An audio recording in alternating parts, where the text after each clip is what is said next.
Well, good evening, everyone. I'm Tom Flanagan, Program Director for WFSU News. And on behalf of WFSU Public Media and the Village Square, we are delighted to welcome you to God Squad at Night, Ending the Cycle of Mean.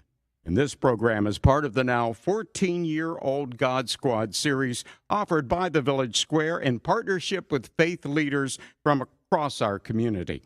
Tonight's program is streaming live on Facebook via WFSU Public Media and the Village Square's Facebook pages.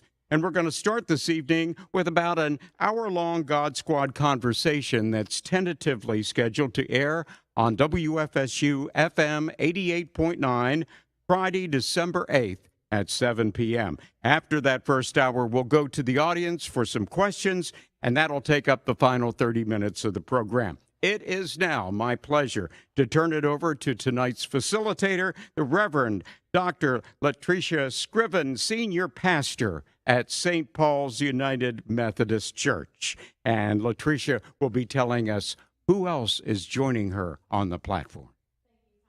I'm going to have each person introduce themselves on the platform, starting to my immediate left. Gary Schultz, I'm the Senior Pastor at First Baptist Church in Tallahassee. I'm Joseph Davis, Senior Pastor of Truth Gatherers Dream Center Church here in Tallahassee, Florida. I'm Pastor Betsy Willett Zierden, newly retired from a variety of different churches, most recently St. George Island. I'm Paul Sidlowski. I'm the rabbi at Temple Israel in Tallahassee. I'm Father Tim Holida. I'm the rector of the Co-Cathedral of St. Thomas More. So this is the God Squad, everybody. We are so grateful that you're here with us this evening as we talk about ending the cycle of mean. I want you to know that this conversation was actually inspired by an article that was in the Atlantic by David Brooks, and it was entitled, How America Got So Mean. And he begins his article by saying that over the last 8 years or so, he has been obsessed, his word, obsessed, with about two questions. The first question is, why are Americans so sad? And the second question was, why are Americans so mean? And so we're going to begin there. I want to ask the God Squad, anybody can go first. Do you agree with this premise of Brooks that America is getting meaner? Absolutely. Absolutely. I think, of course, it's a lens. It doesn't mean everyone we deal with is getting meaner. But I think overall we have a trend that's very powerful that if we don't pay attention to it, bring it to circles of conversation, community, we're in trouble. People are getting sadder, and people are with that sadness, or what I call being lost. It's a sense of being lost in the world that's going around them. Their emotion is mean, becoming mean. So yes, I agree with the article as well. Okay, all right. Anybody else? I would agree with that. I think Brooks makes his point, and I appreciate how he does tie those two things together, being sad and being mean. The loneliness, the bitterness, the way that people no longer experience a sense of belonging or a sense of community in our culture anymore has driven, I don't think there's any doubt, a coarsening of what's going on. We see this in our discourse. We see this in our politics. We all have probably seen it in our faith communities. We've experienced it. Social science bears this out. I don't think there's any doubt that Brooks is correct. All right. It wasn't just yesterday maybe that the suicide statistics were released. Yeah. It was frightening, and a correlation there as well. Okay.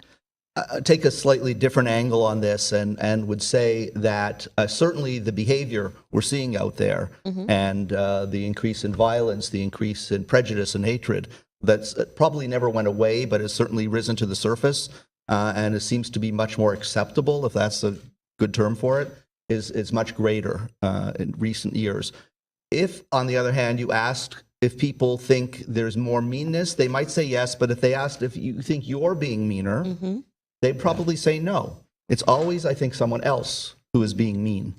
And so I think the issue is not the meanness per se, but the divisiveness and the polarization that is occurring greatly. And that does lead to what we might interpret as meanness in people's acts, not necessarily toward their own loved ones and their own immediate community, because I think they feel some safety there, but toward the other, whoever that other may be, politically, religiously, country-wise. There's a sense of us versus them that's increased greatly. And the meanness, if we want to use that term, comes out through that division. All right. Certainly want to give you a chance to answer this question if you have one for us. Do you agree that we're getting meaner? It would seem that people are meaner, but if I reflect on it and think, like, why do I think that? Is it something from my own personal experiences with people? I think that comes to mind is what I perceive through what's on the internet and what's on television and what I observe in politics and so on. So it's hard for me to say, like, do I experience people being mean in my actual life day to day? I don't know, but I definitely get the sense there's a certain impression that I have, probably from what I observe in media, that, yeah, it seems like there seems to be, I mean, what we see in, like, political discourse, obviously, in the last couple election cycles, it seems to be amping up and getting a little bit less civil. Okay. So in Brooks's article, he says that we are enmeshed, if you will, in a sort of emotional, relational, even spiritual crisis that has led to a dysfunction. And he simultaneously points to the fact that we're seeing a lot of hatred and anxiety, despair, and it seems to be cyclical. And so he says people are becoming more lonely and isolated, which means they become meaner, which means then they get lonelier and even more isolated because no one wants to be around them, and then we get meaner. And so he says that there's a cycle, and in this cycle, because we may not have our own happiness in ourselves, we begin to find camaraderie with others who are experiencing dysfunctional behaviors of meanness. What would you say to that? I mean, I think that's part of it, but I really believe it's bigger than just the other. For example, it's the waitress. Is the waitress the other? It's the nurse. It's the teacher. It's the school administrator. I mean, these folks that are always been sort of the backbone of our culture, our society, people in serving and helping professions are being really mistreated and are leaving the profession. So that's an example of, yes, it's divisive. Yes, it's political. I made the point earlier that at the recent football team where FSU won, my son, who's a marching chief, they had to have extra security. I'm not saying it's only Gators. It just, I mean, certain behaviors that were never acceptable are now acceptable. And am I getting meaner? I wonder about it. I think that me, for one, I never used foul language, and I find it coming out of my mouth because I'm hearing it all the time. And so I'm even surprised at how I am personally being affected. I'm grateful for this conversation because I think it's important to have, and it's important that we do kind of turn the light on ourselves, each other, and our own neighborhoods and communities and families, not just them. Yeah. Well, I think there's a greater social acceptability to being mean. Yes. And we justify it by saying, I have to be my authentic self. I have to be who I am, and I get to express this. We have so many more ways of expressing that. And for all the good things about social media and being able to make connections and being able to find community and being able to experience positive things, we all know there is a negative underbelly to that. Yeah. That encourages that kind of negative behavior. And that seeps over into our non-digital lives, because our digital life is real life. That's a part of life. And I think there is this expectation of, well, resentment is going to breed resentment. And if I'm going to honestly express who I am, I'm going to express that resentment. If I'm being mistreated, well, of course, I'm going to mistreat in return. If I have to retaliate against somebody, or someone's trying to retaliate against me, and it just compounds, it just avalanches. that ball of snow and ice just continues to get bigger and bigger and bigger, and we all get caught up in it. And I don't think a lot of times, and Betsy, you make this point, a lot of times we don't even realize how caught up in it we are. That's just what we're experiencing, and that's what the discourse is. And so when we're looking for community, we're looking for people to reinforce that instead of contradict that. I think I want to go back to the idea of the other, because, to answer, your point, Betsy, while I agree, these are a different level when you're talking about how you treat someone in a restaurant or someone else.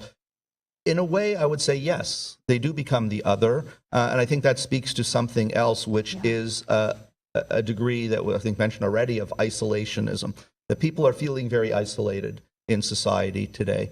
And that may be also why we tend to band together, those of us who have groups, whether it's a political affiliation, religious, or family. We tend to band together with them and see that as our safe space. But for a lot of people, and even some people within those groups, they see me against the world. Everyone's out to get me. Everybody is, things are just not fair. They're not right. Everyone is being mean to me. And that, I think, leads to that behavior of saying, it doesn't have to be on a huge scale. It can be just the way you treat someone. You may see them as the other because you feel you're somewhat better than them. You're right, they're wrong.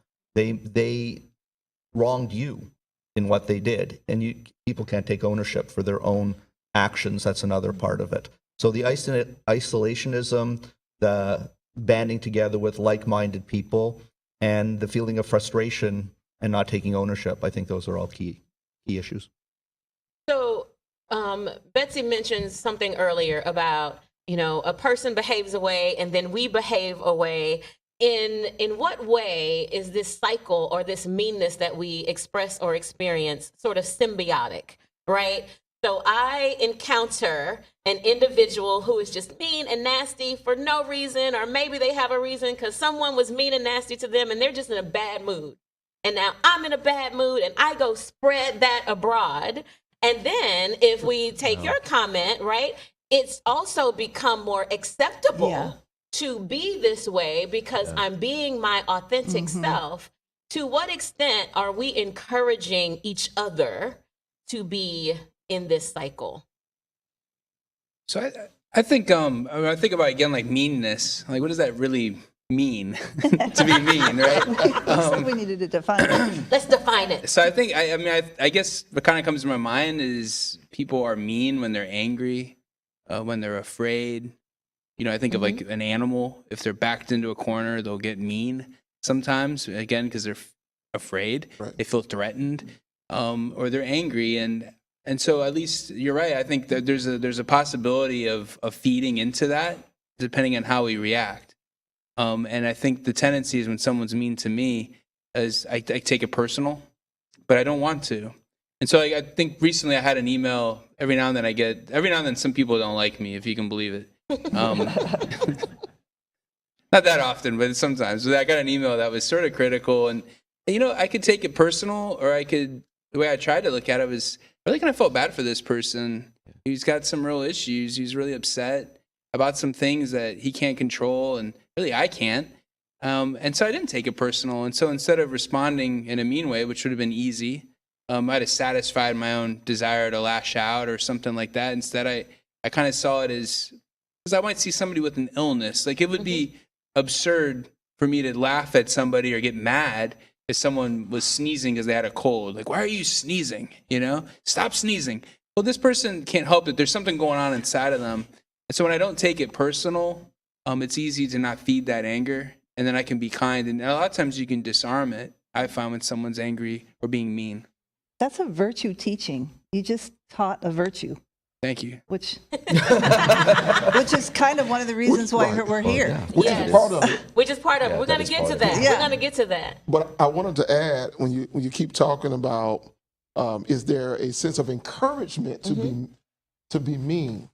I think if we're not careful, we miss that there may be, especially in the digital world, online, people jump on the bandwagon. You are encouraged to express yourself freely. And sometimes you get people encouraging you to be mean. not recognizing your influence, your job, the reputation you carry. And there are people who take a moment of meanness and then have to retract words, and then are doing a public apology or doing some type of retraction, and too late, somebody done screenshotted it. You live in that world where you took a moment to forget about the consequence and the impact, and what's really happening behind this is also, I think, people are losing sight of consequences and impacts of being mean, or forgetting the need for kindness and community. And so sometimes, if you're not careful, you could be pushing somebody on the edge of doing something that you may not think, maybe thinking they're going to do, but they're going to take the wrong step. So I think we're missing impact and consequences, and how our contribution into somebody's emotion could really turn out a negative way. And so I think we're forgetting about consequence and impact as well. And we have to remind each other on the impact of not being nice, kind, or patient. I think that makes a lot of sense. I think it's very important, because if we try and put good out there, and as you said, you're teaching values, these are words of encouragement, take that perspective, it might change someone else's perspective. And by the same token, the flip side, you would make someone angrier and more likely to lash out at someone else if you're not. On the other hand, there are many times when we are unintentionally doing something, and a lot of people don't give people the credit that they deserve, that what they're doing is not out of meanness or out of trying to hurt someone else, but out of just either just not knowing, or sometimes it might be an equally or even more valid perspective that the other person doesn't understand. And that's where we run into a lot of problems in our world today, especially when you get into the big questions, politically, religiously, and so on. We have a different point of view. We may present things differently, but if we just stopped and stepped back and listened and asked more questions, why are you saying that? Why? What do you mean by that? Instead of knee-jerk reaction, you said this, you meant this, and that's often not what the other person meant or said, I think we'd have a lot less of the reactivity. So I think communication and discussion and understanding is extremely important. Why I'm so glad to be in a conversation like this. All right. I want to bring up going back to the example Betsy gave, and I don't want to be a little careful here, because I was once an FSU student in those games, and I'm not going to, thankfully there was cell phones and videos back then, because some of the behavior I participated in at the Swamp and at the Zoke, It's intense. probably be a little embarrassing, yeah. But what is it that happens there?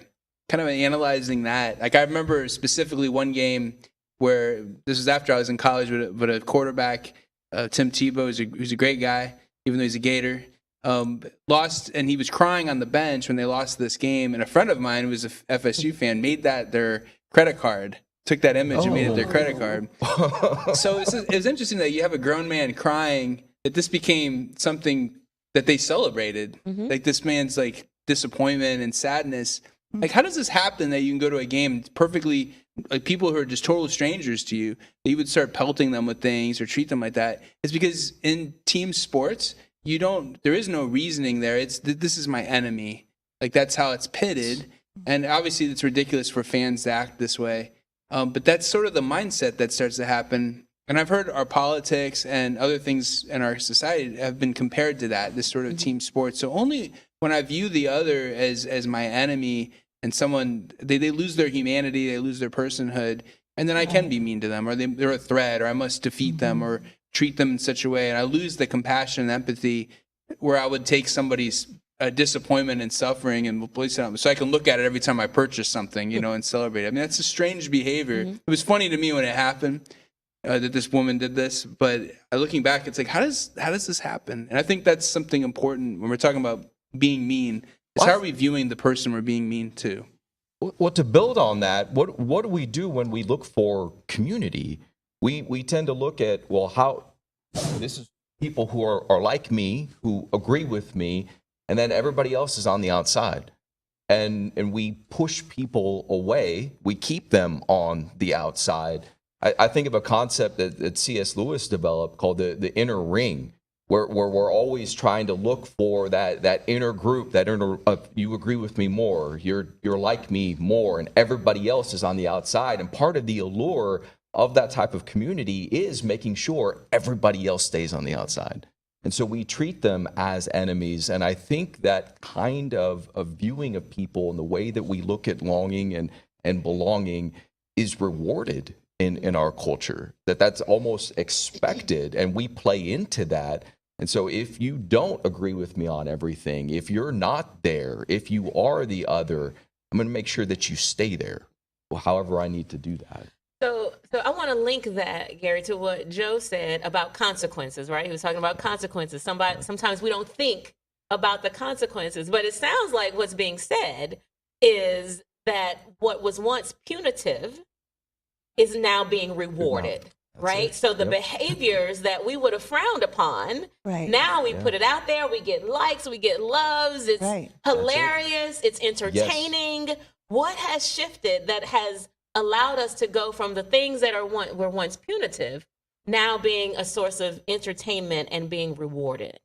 Well, I mean, one of the things that the article that David Brooks says, and we've touched on it already, is his belief that we have failed to teach virtues.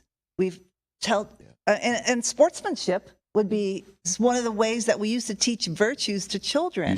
Right? You help up the teammate that you accidentally tripped. You don't try to break their leg or whatever. So what have we done to fail our next generation as churches, schools, as people, as politicians? A whole lot, I suppose. I don't know what the solution is, but there is. You nailed it. Like what used to be frowned upon is now celebrated. And I do think it also links to this idea of individualism. You know, authentic self, anything goes. As long as it's your truth, you be you. I hate that when somebody says, "Oh, you be you."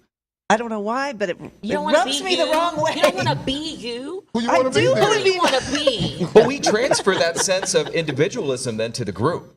And that group identity that informs our personal identity is now something that I have to defend just as fiercely as that personal identity. So I think you hit on something essential.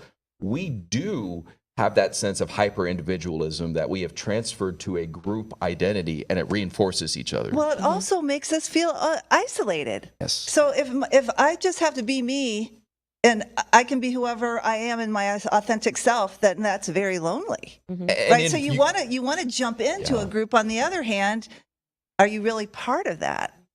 And you want that group that will recognize that, and then that those who don't, again, you're on the outside, you're othered, and that's good. Yeah, I think part of it also is that there is such a sense of either lack of self-esteem, insecurity, that we find somehow pleasure in seeing other people suffering even. Yes. Never mind that we win and they lost and good game and, you know, someone has to win, someone has to lose, that type of thing. But taking joy in it, taking joy in someone else suffering, and not only in sports games, but in many other life and death questions where people are celebrating that. And I'm reminded of a parable from Jewish tradition based on the story of the Exodus from Egypt. And when the Israelites had escaped to freedom after over 400 years of slavery, they celebrated and sang praises to God. And the parable says that instead of God celebrating with them, God chastised them and said, "My children are drowning and you're singing praises. What are you doing?" Wow. And the lesson of that to me is very powerful. Even when you are victorious, even when you have won your freedom and you have every right to be happy for that, you don't rejoice in other people's suffering. Other God's children had to drown in order for you to be free. And as a result, Jews to this day at their Seders, their Passover meals every year, remove 10 drops from the cup of wine, symbolizing joy, a full cup of joy, and we take 10 drops out for each of the 10 plagues on Egypt to symbolize that our joy is lessened because others suffered during that. There needs to be more of that. There needs to be more of that. Number one, not taking pleasure or satisfaction in other people's suffering. And two, actually feeling some of that suffering. of other people, and not just saying, well, it's them, or good, they deserve it, and that it needs to be more of a mutual understanding. And the more we go back to the point of understanding, communicating with each other, understanding each other, knowing why we're doing and saying what we're saying, not just knee-jerk reacting to it, the more we're likely to do that. We don't have to look at other people failing or suffering for us to succeed or feel good. In fact, if they do, we should feel less good. So we're all in this together. You want to say something? I'm saying I agree with Rabbi Paul. I think we do need to be reminded of these moral virtues. I can remember being a young man, maybe 12, 13 years old, coming from a church service, riding in the car back seat with my godmother, and I had a adolescent moment of being mean. I saw a young man or a guy walking down the street in a neighborhood, pushing a buggy. And I told everybody, hey, look at that guy pushing a buggy. He's tore down, raggedy bum. I just was talking, and she pulled the car over. I thought something was wrong with the car. I was wondering why we was pulling over to the side of the road. And she turned around and was in my face from the driver's seat. I'm in the back, and she was so close to me. I was terrified. And she gave me a lesson that stays with me to this day. And I felt it to the gut of my being. So a lesson, right? And we're saying things like kindness and morality and how we ought to treat people, how we should see other people. Can these things be taught?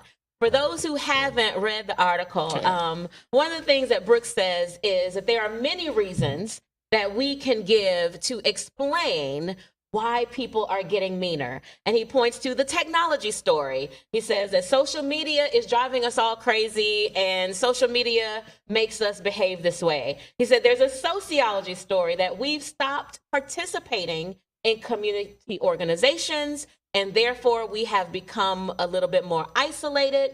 There's a demography story that says America, long a white-dominated nation, is becoming much more diverse in who we are and as a country. And so that change has made many millions of white Americans just uncomfortable. And that's why we're getting meaner. He says that there's an economic story, that high levels of economic inequality and insecurity have left people afraid and alienated and pessimistic. And that's why we are getting meaner. But then he says that to him, the answer is simple, that we are getting meaner because we no longer teach morality, that we inhabit a society that we're no longer trained in how to treat people with kindness and respect and with regard. And that it used to be the case that in our schools, in Girl Scouts and Boy Scouts, in our community organizations, including our places of worship and our faith communities, that we used to teach the thing that we no longer teach. What do you think about that? Are we teaching morality? Are we teaching people to be kind? I think yes, it's important that people have moral values. But I see a couple of issues with that. One is it's somewhat simplistic. Number one, I think back, similar story to what Joe mentioned about, as a child, I remember, saying some things that were mean, and my mother telling me, not exactly the same way, but pointing out to me, maybe that person doesn't have enough money to wear nice clothes or to do this or to do that.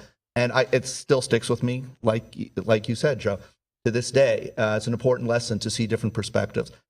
I think that people back years ago, there was still meanness. Within the school, everyone behaved. As soon as, recess came, where you're walking home from school, the meanness came out again. I experienced it. A lot of us experienced it.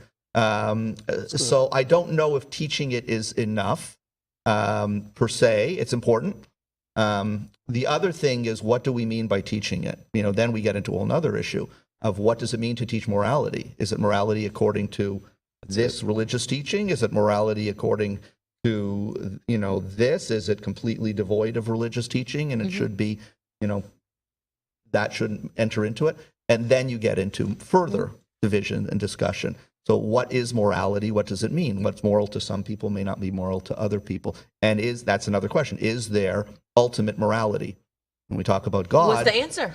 Yeah. Is there? Is some, there? some have said that we've privatized this idea of morality. Exactly what you're saying, right? That if it's right for me, if I think it's right, then it's absolutely right. So a good question for faith leaders, are there any moral truths? This is a truth in the earth. I say yes. Well, yes. Gary and I agree on this one. I say yes as well. All right, what is it? I don't know, but I really don't know. But one of my principles I'm going to say, and we was going to it earlier, and was being you cannot hurt me. And so that part of morality helps ground us. Being you cannot hurt me. And so when you start thinking about that, Well, it can help me, it can challenge me, yeah. it can train me, but being you just can't hurt me. And I think that brings us back to the commonality of community collaboration. All right, without going religious and spiritual, I just wanted to be relational with morality. But I would say, absolutely, morality is essential. The issue, however, and I think something that Brooks completely elides over, I think he's aware of it, is that at least for me, you can't disassociate morality from the religious or the spiritual. The basis of morality is the religious and the spiritual, and living in a society where there is not a universally agreed upon understanding of the religious means that there cannot be a universally agreed upon understanding of the moral either, which for me then means that you have to respect where other people are coming from, you have to dialogue, you have to listen, you have to do your best to communicate, get along, find areas of agreement and respect areas of disagreement. But again, those are all morals driven by my religious convictions. And so, yes, those things ought to be taught, but we also have to have the ability to recognize that they're going to be taught in different ways by different people and respect one another enough to agree where we agree and disagree where we disagree. I don't think there's any other way forward. There is no sense of a universal morality at this point. We can't go backward because we don't agree on fundamental issues. Betsy's trying to get in. She's trying to get in. What do you have to say? So much to say. Say it. Yes, all of that. But I wanted to just make just a quick story. There was a politician years ago. He was very popular. He was maybe going to be president, and a photograph was taken of him with a woman on his lap that wasn't his wife, and he immediately was no longer a candidate. I mean, Yes. we have had shared understanding of morality in our culture, and we That's true. have agreed upon values in the past, and this is acceptable and this is not acceptable, and our votes showed it. So I think linking that to what you said earlier about basically you said about what I do matters to somebody else because I'm an example, right? We're moral leaders. So a moral leader, the way a moral leader lives in the world actually is a lesson on morality. Oh, absolutely. It's either a lesson saying doesn't matter or a lesson saying I'm going to be this way so that I can be a better human being for the community. And maybe if you are like this, the community can be a better place. So I just didn't want to leave that alone. No, that's a great point. No, and I would absolutely agree. It's incumbent upon us who have a strong sense of morality to try to be that example, to try to live that out, And to try does to model anybody care that. now? Well, and yeah. So I'd like to just say, to answer your question earlier, which I didn't think was a hard one, but do I believe that there's moral truths? Mm-hmm. Then yes. I'm a Catholic priest, and I'm not afraid to say that I believe that the 10 Commandments, and I think I can say that with my Jewish friend next to me, is something that I think most people can get behind and see that there's something that's not just the set of rules, but like a moral reasoning, a practical reasoning even there.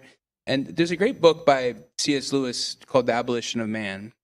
It's very short. It's one of his more difficult books to read, I'd say, but he goes through it and he writes it in a philosophical perspective. And he talks about a universal morality, and he refers to it throughout the book as the Tao, like T-A-O. And he compiles a list at the back of the book that Christians, pagans, it's very fascinating, but you see this sort of similarity. But the thing is that none of these come from discoveries in science or just pure reason, but there's a different type of intellect. There's something that's human here. There's something that he would argue in other books is comes from the divine. But this sort of transcendent, this idea of values. And part of his book is that we cannot just question this or dismiss it. And I think what's happened in our country is that because we as much as I love our nation and its founding and all its good and its bads and all that stuff, we don't have a sort of grounding per se. If you look at our documents, our founding documents, all we really have there is life, liberty, pursuit of happiness. One nation under God. One nation under God. But what does that all mean, and how does that play out? And we're left to figure that out. So not having anything that grounds us, any kind of code or whatever, I think we're seeing the fruits of that. I'm not proposing I have an idea to solve that necessarily, but I think what we're seeing when we kind of open it up and just, hey, everyone do what you want, we don't have that thing that's binding us together, a narrative, Right. a goal, values. I think this is where we're seeing kind of the confusion and the despair. arguments. Okay. Yeah. Comes out of that. A couple of things. Wanted to go back, but before that, I don't want to open a huge can of worms. But Open it. we talk about the 10 Commandments. Of course, I agree. 10 Commandments are important, but That's good. it's the interpretation of them that Sure. leads to problems. Sure. So, do not murder. What does it mean? What are things, without bringing up very hot topics, examples, what some people would consider murder, other people would not consider murder. Those are both moral issues, and both sides have ethical issues that they're considering when they're talking. I'm going to dance around it and talking about abortion, for example. They are talking about different values from different sides of the same issue. Not stealing. What if someone is desperately in need of food and it's their only way of getting food to survive, or their family? Is that stealing? It is stealing, but there's something more to it. So are there ultimate rules? So that's number one. That could be a whole nother discussion. Number two, I wanted to go back to what Joe was saying before about was it UBU, or your being you doesn't hurt me? Yeah. And while I hate to have to say this because I feel I want to agree with that, I have very concerns with that, because I'm sitting here as a Jewish person as well as an American, who, if you say that to a huge number of people in the world today, them being them does hurt me. Because if they had their way, I'd be dead, and my whole family and community would be dead, and so would pretty much all of us, because they don't believe in that. So UBU doesn't hurt me. UBU cannot hurt me. Yeah. Well, it can. Theory. But theoretically, but in reality, it can. Yes. What the part of I definitely agree with and really want to cling to is you be you, as long as being you isn't hurting anyone else. Live and let live, not live and let die. Right. Live and let someone else, just leave people alone to do their own thing. And if their thing is to go killing everybody, that's not good. That's not moral. Correct. And it hurts us. So we have to be very careful, because this is part of, I think American culture too, individualism and all that. And I believe very much in it, and freedom of, choice and things like that. But at times, there are times when people abuse that. And that, to me, is where democracy, everyone can, free speech, but if the speech is harming people and getting people to go out and kill, that shouldn't be allowed. Absolutely. In a democratic system. If it's just speaking out, sure, they have a right to speak out. So I have a question. We've been talking, a lot about America, and we're talking democracy, communities, and we all are pretty much representing different kinds of faith traditions. And we were talking a moment ago just about, is there an agreed upon morality, an agreed upon way of behavior? when we look at just our faith communities, when you think about your faith community, are people who tend to agree on some things and how we should live, do you think they're getting meaner in your faith community? Maybe not yours. It's somebody else's that you see. Yeah, my people Maybe are not perfect. your folk. Yeah, my people are perfect. They're perfect. Yeah, just oh, like that's me. amazing. No, Mine as I well. would definitely say that. Even in the Catholic Church, I think people probably have seen this in the news. There's controversy and arguments, but there's been like that in Christianity from the beginning. Read the New Testament. So, but I do see, like I've mentioned earlier, someone sending me some emails. We saw a lot of that during the pandemic. That was a really fun time. Don't you all miss that? I miss the arguing. That's what I miss the most of the pandemic. But I think, yeah, I mean, our churches aren't isolated. Our people aren't isolated because they're part of this culture and part of this world. And so they're being, they're part of it too, and kind of co-opted into this ideological stuff and division and everything else. So I'm seeing some meanness.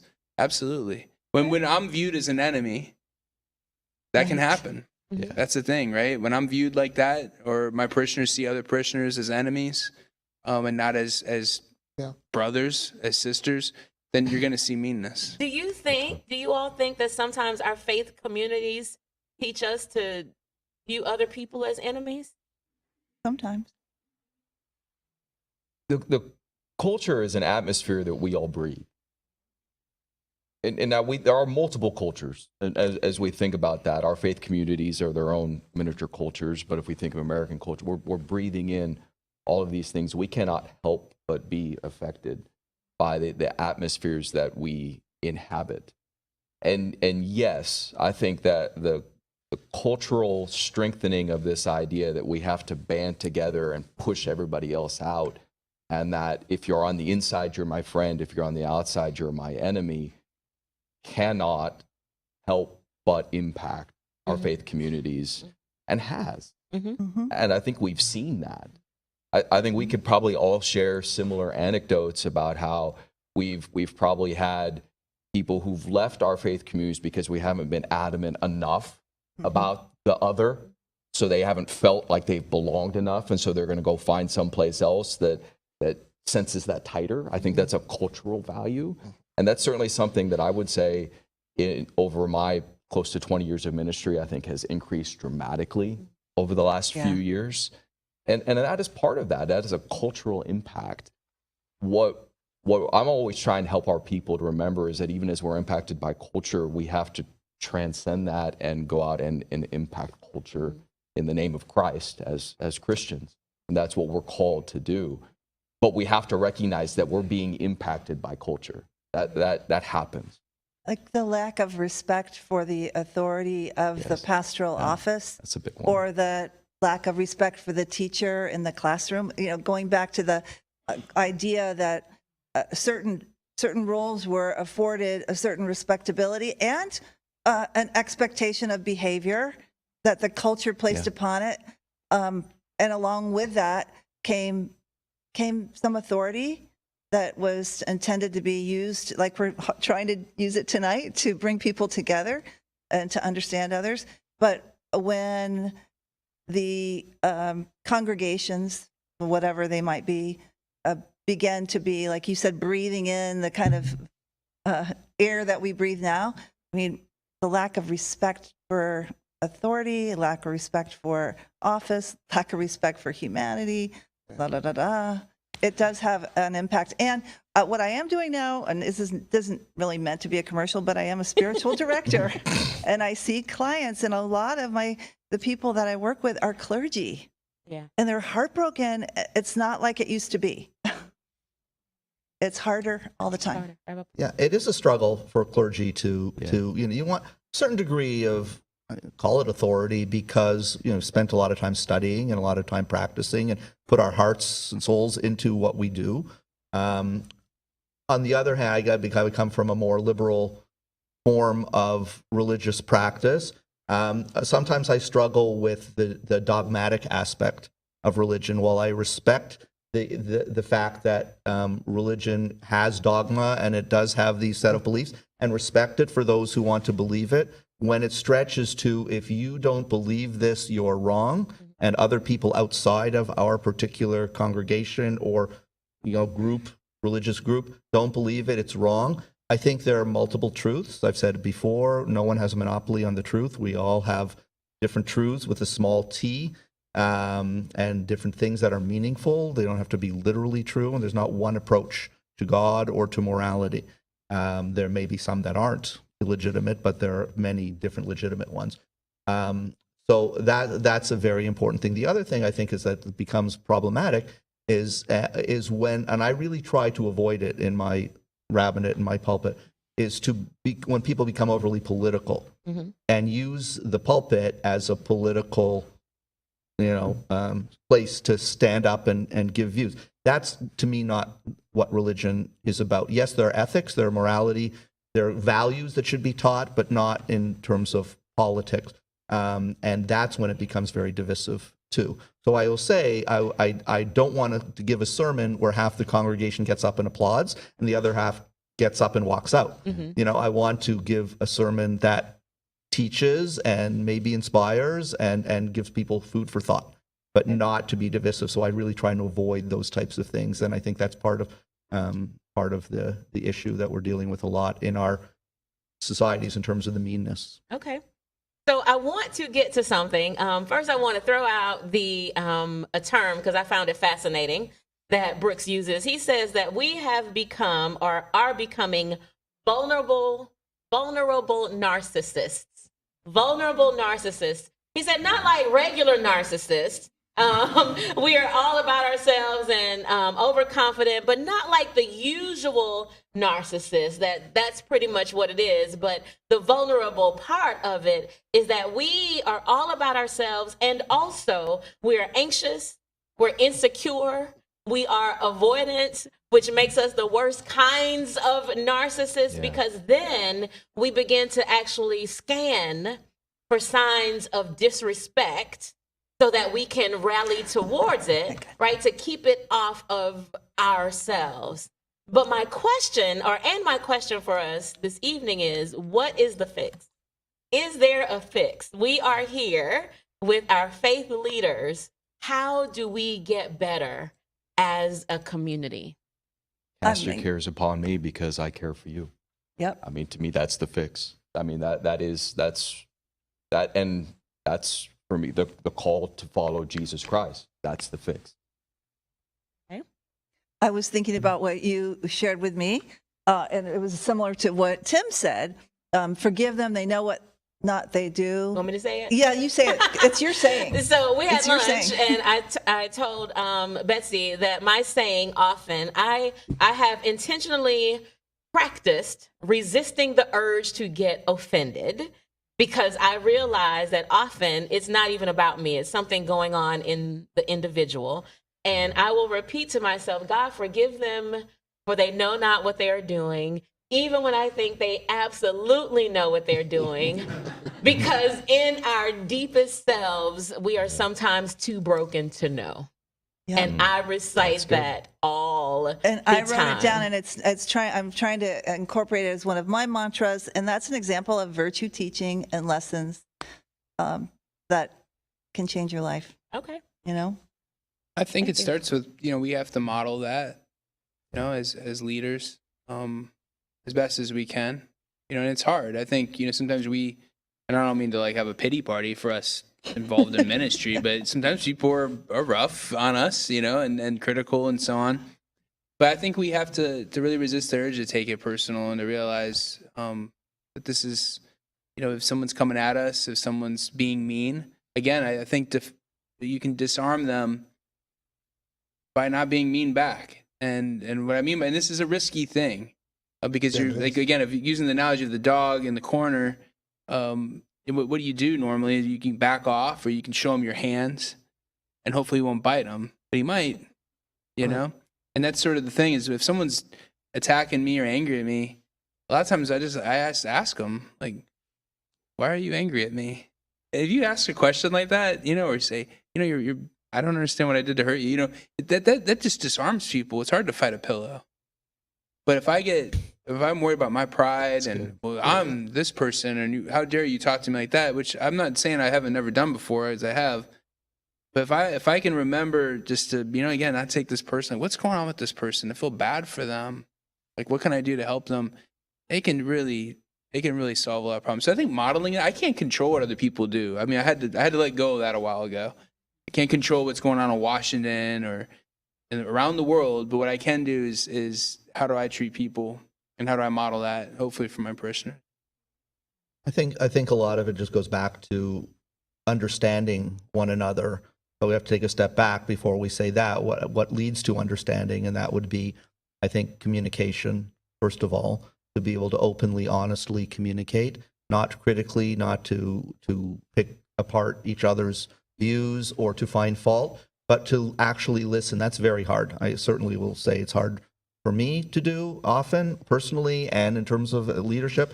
But it's very important, within my congregation and in my life in general, to listen to someone else and hear what they have to say, and again, not just react to what I think they're saying or what I'm assuming or what I'm basing on my experiences.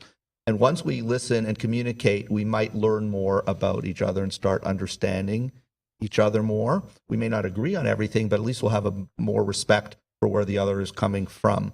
And then that ultimately leads to the main word, which is trust.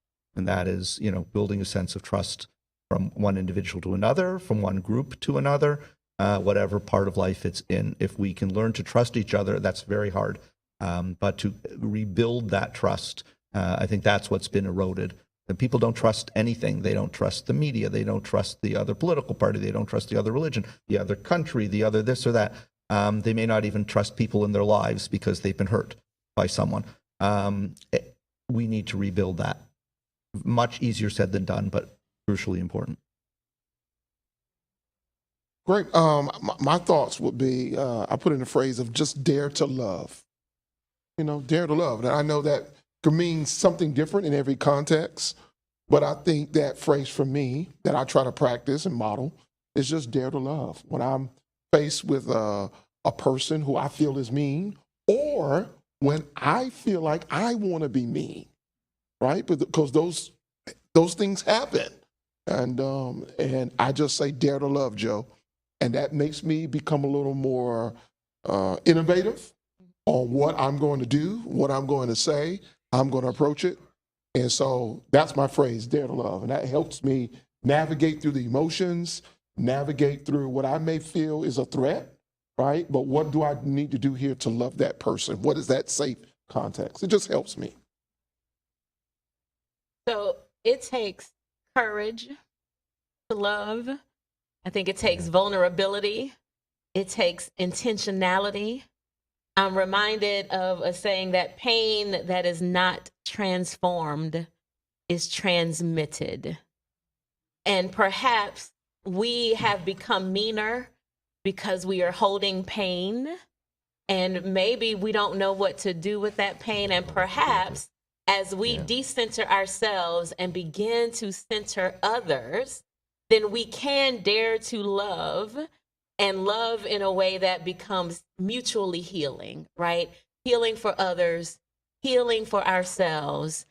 Can we teach it? Anybody else want to answer the can we teach it? Because I would love for us to go out with this sense of hope, right? And not despair that so many things seem like they're going crazy. But what can we do individually to shift this culture that we're agreeing is happening? I think that the way to teach it is by doing it and being it. Yeah. So I'm old enough to remember the movie Pay It Forward, where one young student decides to do something good for someone else without any reward in return. The only thing the person asks is to pay it forward. They need to do something in the same way for someone else. And it can potentially change the community and the world if everyone did that, if everyone took something and continued. And by the same token, if we do something mean, then it could continue and the ripples keep going out. So I think demonstrating love, demonstrating caring, demonstrating trust and understanding is the best way to teach it, not by lessons and not by, quotations and things like that, but by actual acts of love. And if we demonstrate it, it doesn't always stick, it doesn't always go, but the more love we put out there, the more love there is in the world. And the more hate and meanness we put out there, the more hate and meanness there is in the world. So we need to start with ourselves and hope that others follow suit. Talk about Mother Teresa for a moment. She, this is a woman who, as a Catholic nun, went into Calcutta and other poor areas and saw people there who were lying on the street, dying and neglected and abandoned, really because of belief systems, because of values. Right? It wasn't an accident. But she saw Christ in these people. Because she believed that God became a man, therefore every human being had a value that we can't place a number on it. Every human being is worth more than the universe. So whether these people were Christian or not, she saw something in them divine and took care of them. People who were in pretty bad shape, taking care of bathing them, cleaning them, nursing them, whether they converted or not, had nothing to do with that. It was her seeing the divine in that. So I think right there, and I know people aren't going to believe in Christianity necessarily, but I think starting with that, to see the value in the human being, the human person, will change how we treat one another. And even human secularists would agree with that point, that a human dignity and human value is of great worth. They just might not be able to explain how they arrive at that, but okay. Well, I'm just saying, it doesn't need... I just have to throw that out there. I'm sorry. No, Yeah. Well, I agree with you, but I don't want to leave out our friends that have similar values, even if they get there differently. I mean, I'm not afraid to say some things are wrong and some things are right. I'm just not afraid to say that. For example, I think anti-Semitism is wrong. I don't think there's a truth out there that anti-Semitism is okay. I think it's okay to say things like that. And, that's what I believe as a priest. Not that I live it perfectly, but I'm not afraid to say that, But virtue can absolutely be taught and Amen. shared Yes, I think and it modeled. can. It absolutely can. And it is happening. It is, and it is happening. And oftentimes we don't pay attention to the good that's happening because we're so overwhelmed by the bad. So as we are wrapping up then and talking about virtue and all the things, the thing that comes to mind for me is what Gandhi said, be the change that we want to see in the world. That is how we get to model. We are the change that we want to see in the world. And then there is an African proverb that says, I am because we are, therefore I am. And when we begin to see each other as community, then we can end this cycle of violence. So before we invite the studio audience to ask us questions, I just want to take a moment to thank those who are listening by radio for tuning in to God Squad's Ending the Cycle of Mean. And the full program with questions from the audience will continue on Facebook after a short break and will also be archived online. So on behalf of Village Square, on behalf of WFSU, I want to say thank you for being here. We hope you will join us soon. Good night.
continue our Village Square event on ending the cycle of mean with Q&A conversations with our audience. So we invite you to ask questions of anyone on our panel. There's a couple of hands. Hi, my name is Susan, and I think another layer that we have to add to this conversation is the moral treatment of our earth.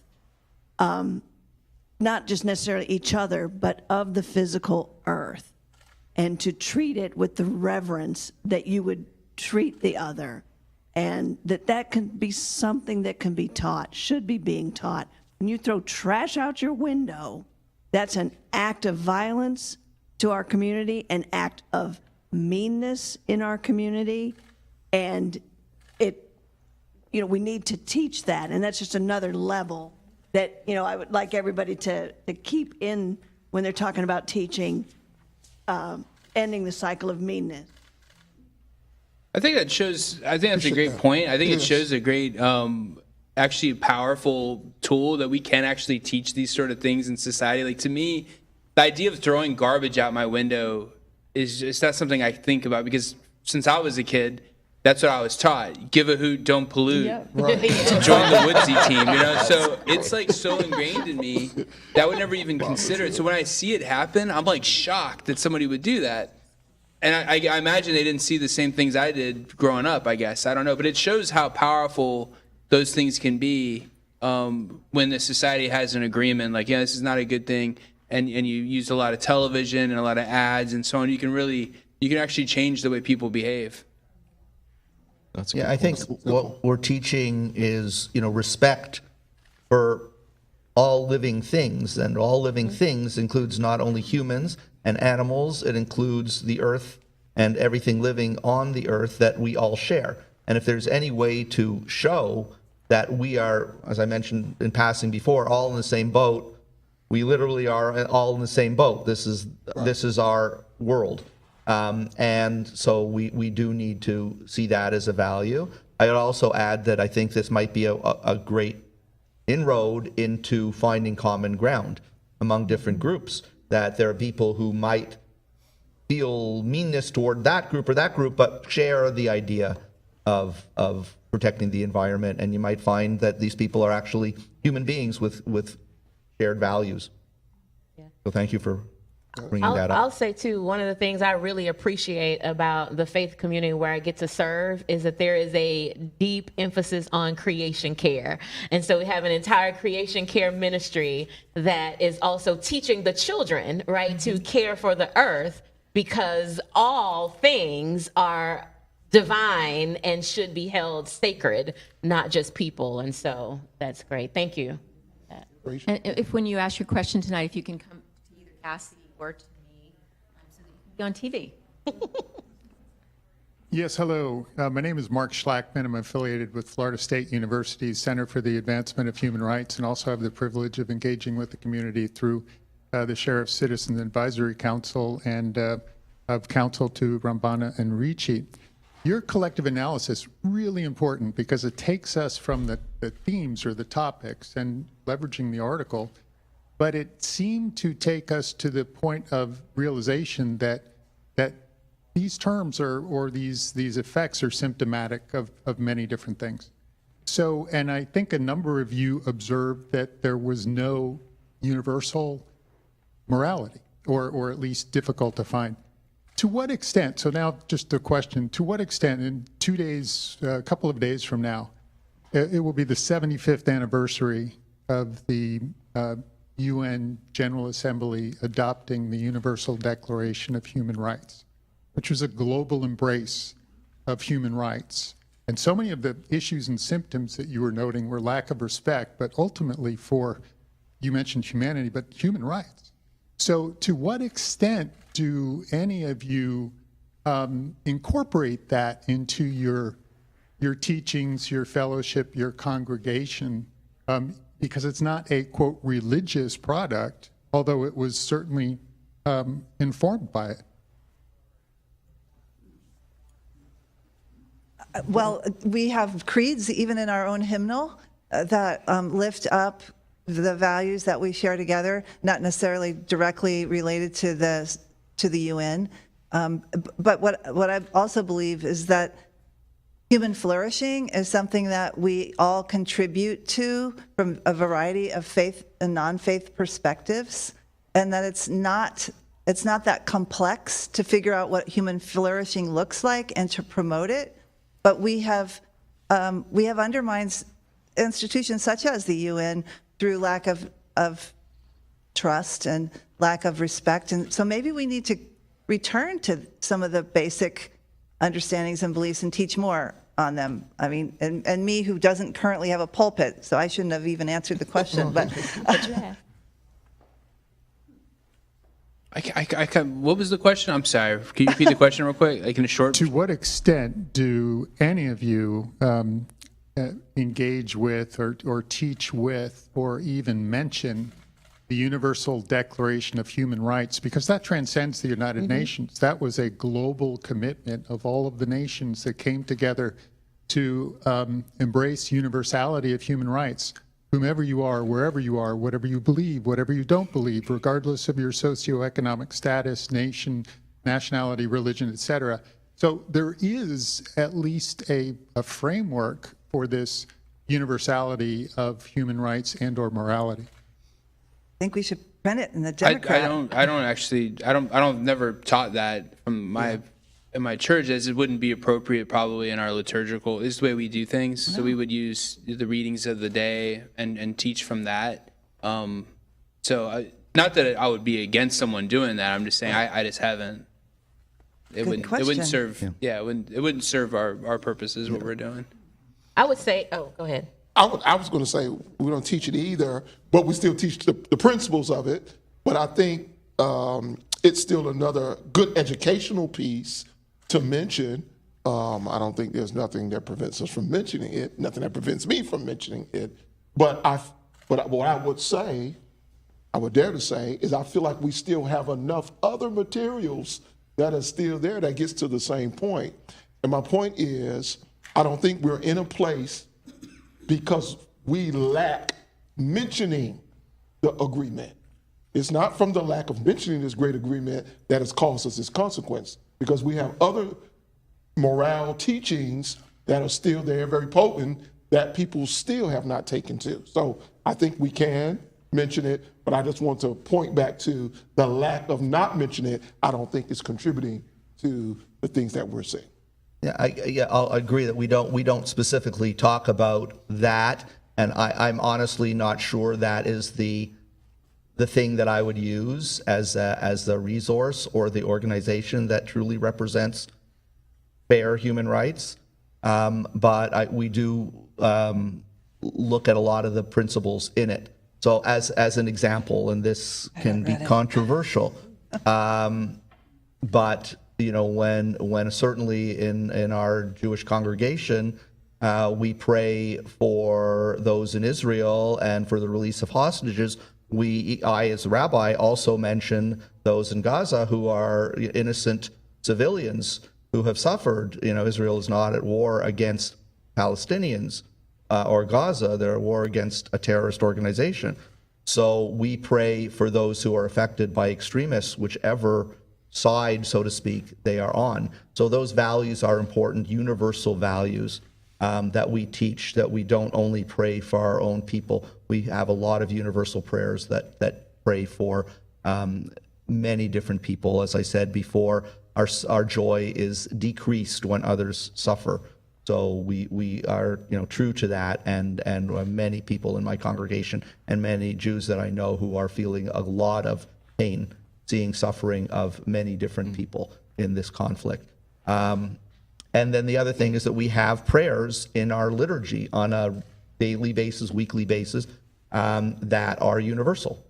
Prayers for peace, prayers for our country, these types of things that people can feel. And even the prayers that are particularly Jewish prayers have values that are human values in them. They're not particular to Judaism. So it's a very important value to hold, not necessarily following United Nations, but following the principles of that idea that they established. I'll say that the way I like to be intentional is to recognize the sacred worth of all humans. I do think that we are all caught, as King would say, in an inescapable network of mutuality, right? Whatever affects one indirectly or directly affects us all indirectly. And we have been very intentional about, in fact, we just got out of this whole series around looking at parables through different lenses.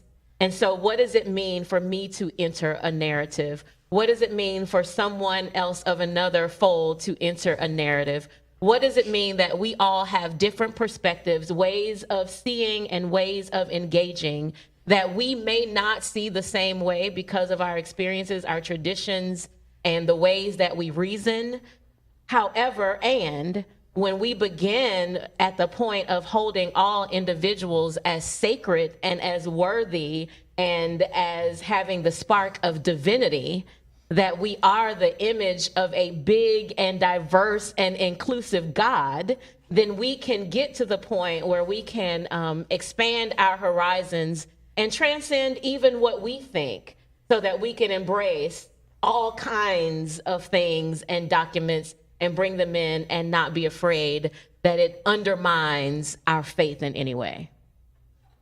Yeah, just to build on that, we believe that every human being is made in the image of God, is worthy of dignity, of respect, of love, has a purpose, is not here by accident, and is someone for whom Christ died, who matters, and therefore they ought to matter to us. And that is the basis of how we ought to go out and love others.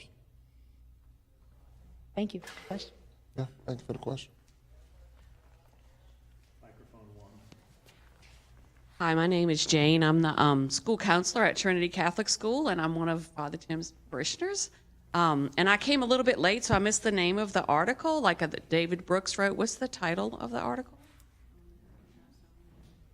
I'll look it up. I'll figure it out. Okay. That we've gotten meaner. How did we get so mean? How did we get so mean? Okay. So I was hoping to come here to get answers, because I work in a school, and I got here a couple of minutes late, so maybe I missed something. But when you were talking, you were saying, I think you were saying that teachers are being attacked, stewardesses, flight attendants, waitress or servers, I think is the politically correct term now, and we were talking about how are you teaching, morals and values, and we left out somebody, we're saying the school does it, Girl Scouts, Boy Scouts, our churches, we left out parents. And to me, that, they're the first teachers of everything. And I think that that's part of the reason, at least in the school system, that we're responsible to teach everything now, and that, so where does that fit into this piece, is that, but maybe this wasn't part of tonight's discussion. I think that parents are absolutely a critical point, and you're right, we did not mention them directly, but I do think that one of the reasons why parents don't have the time and the energy, or maybe even the ability and the instruction on how to teach the values, is that we haven't supported families, we haven't supported parents. Parents are feeling as isolated as so many of the rest of us, and they don't have the sort of generational support that they once had, which goes back to many of the other topics that we've touched on, like individualism. You had, was it your mother or your grandmother that snatched you up? Godmother. A godmother. So it was like a village, it took a village. Yeah. Some of the things that used to support us culturally are no longer there, and I don't know how to replace them. It's a good conversation. Yeah.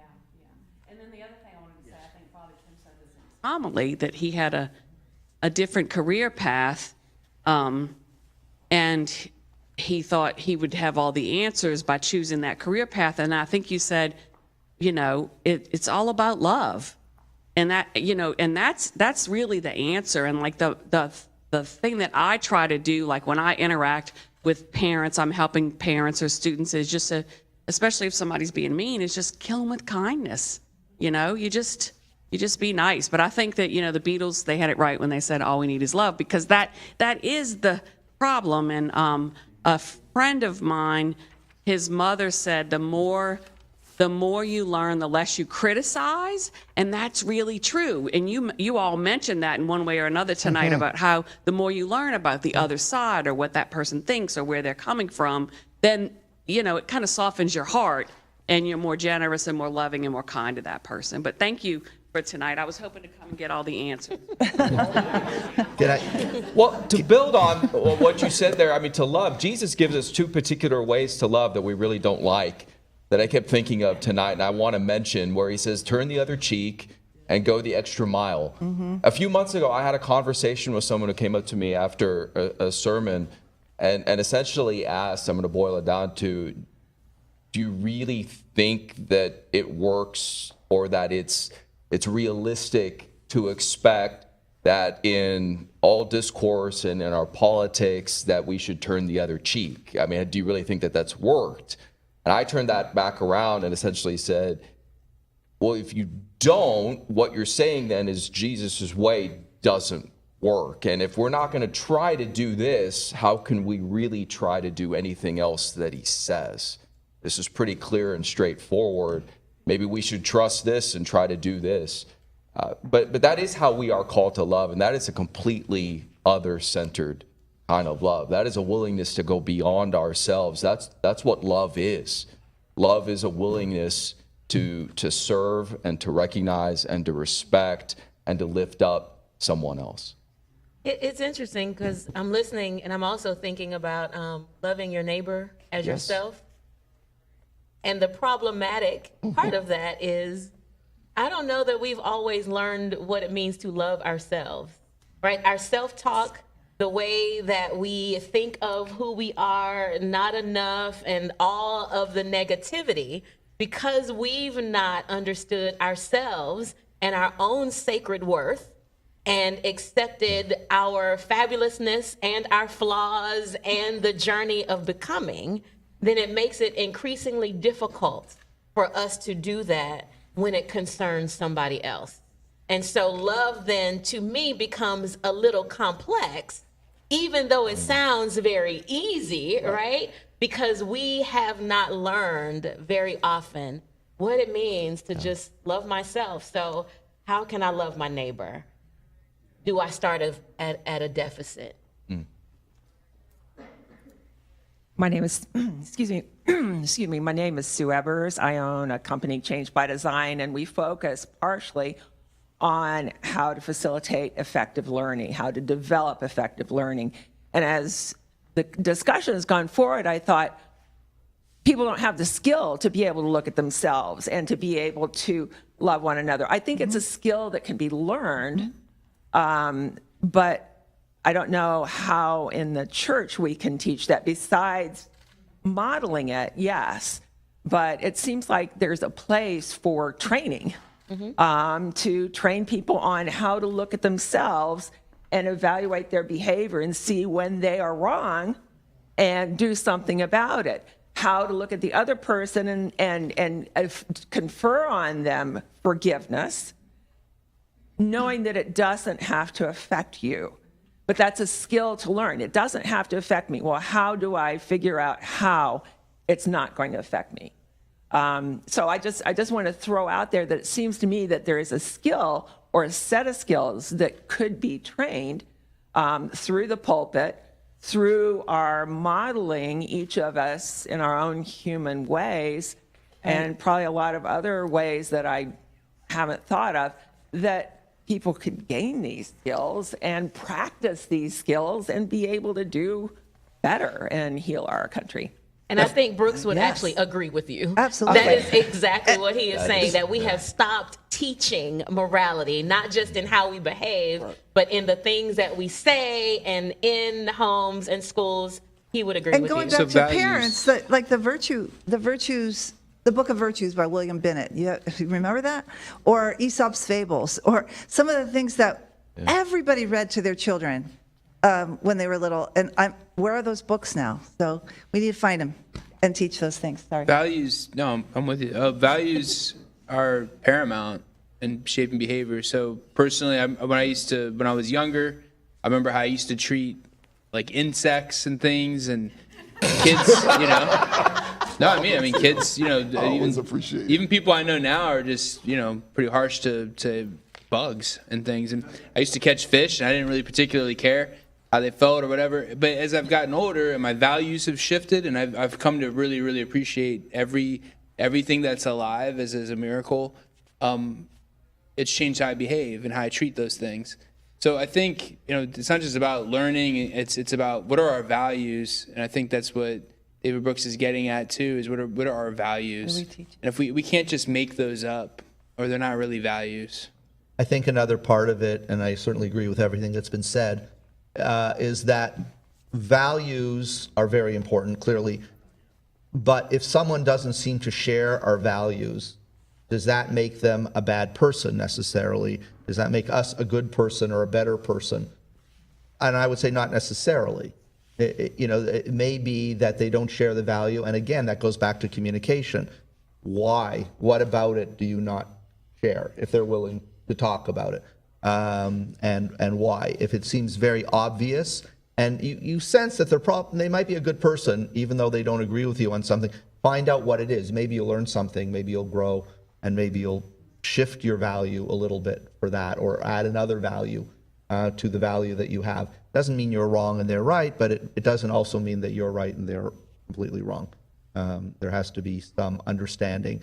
So my as much as I think values are very important, we have to be very careful when we think, again, we have a monopoly, just like I said about the truth, that we have a monopoly on the values, and we know when we're teaching what's right, and other people teach a different way, and it may not be right. So we have to balance what, it can't be anything goes, but it also has to be allowing other people to have an opinion and discussing and forming values based on that and sharing. And if someone has different values but is still living a peaceful, good life, then all the best to them. They should be allowed to do that. If their values promote harm or worse, then that shouldn't be allowed in a society, even when there's freedom of speech and freedom of, action and things like that. There has to be a limit. Hi, I'm Trish Neely, and I just want to let you all know that I have gotten so much out of this conversation, and I want to thank you all. A couple of takeaways for me. Values should be taught. Pain that is not transferred is transmitted. I just think that's amazing. Pay love forward. And I wanted to ask a little bit more because I wasn't able to write it all down, but I love the fact that you said, in our deepest selves, we are severely broken.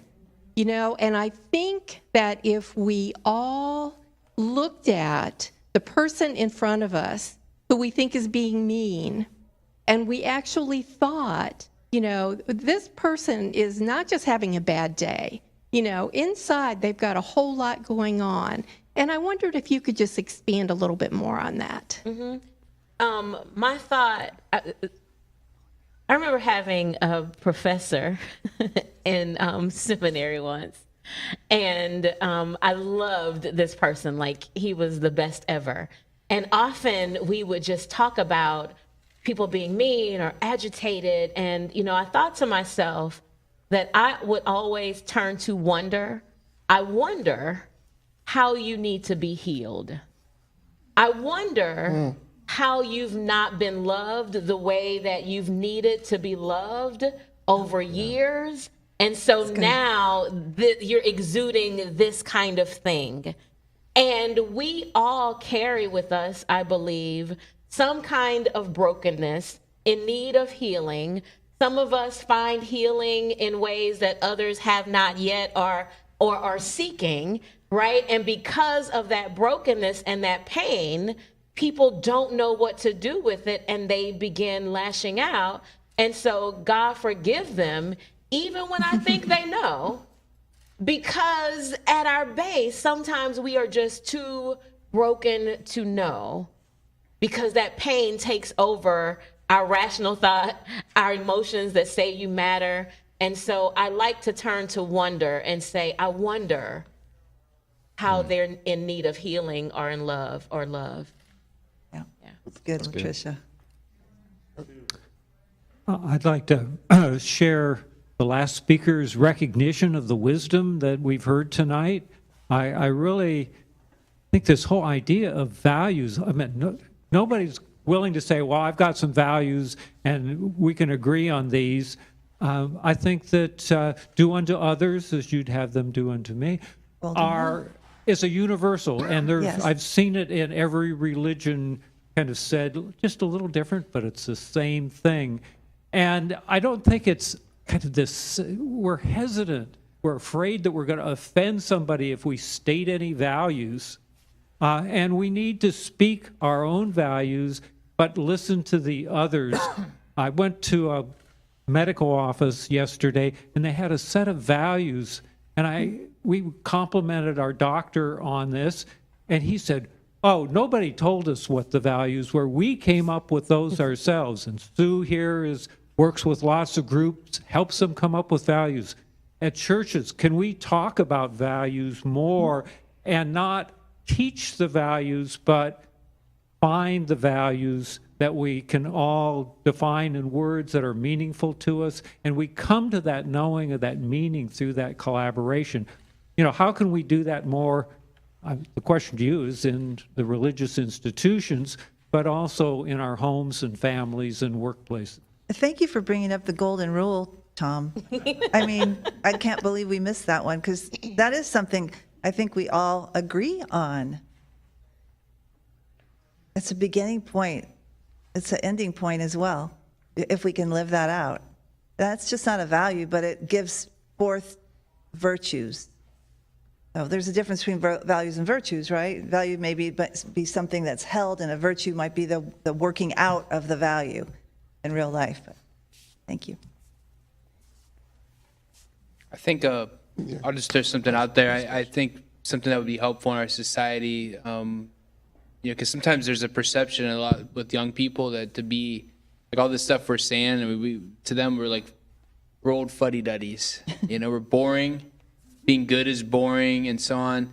But when you see, I think, a life lived well, in my tradition, the saints, when you see beauty lived out, it's attractive, irresistibly attractive. I described Mother Teresa earlier. There were some who tried to just, make fools of themselves by criticizing her, but the world knows. They saw it. She's beautiful. And there's people outside of the Christian tradition as well, but in our tradition, the saints show what life lived beautifully looks like, and I think everyone can agree on that. And it's not boring and it's not bad. It's beautiful and it's attractive. It's what we're made for. Yeah. I think one of the reasons it may be in our society has become very concerned with the physical, with the material, and we're coming up to a holiday season where that whole debate is going to start up again. About losing the meaning of the holiday and so on. So we have to make sure that when we're looking for true beauty, it's not, the glitter of physical material things, but what really makes us the human. Stuff that's going to go in the landfill. Yeah.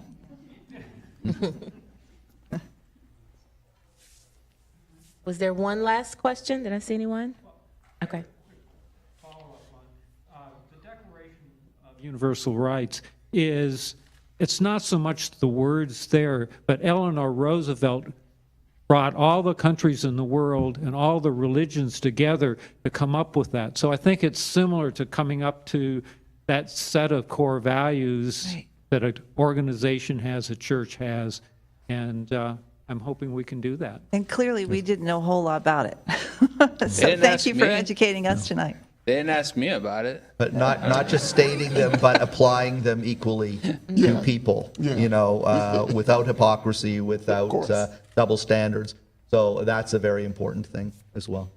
So, as we're coming to a close, I actually think that we can do what we want to do. That if we want to find common ground, we can find common ground. But if we continue to come up with reasons and excuses as to why it won't work, then it will never work. But I believe that collectively we can come to an agreement on some things and decide that this is the way we're going to go. So we just want to say thank you again for joining us. Those of you who are live in the audience, those of you who are joining us online. We are grateful that you are here. And our next God Squad moment together, you don't want to miss this. The program is on Friday, February the 23rd at noon at First Baptist Church.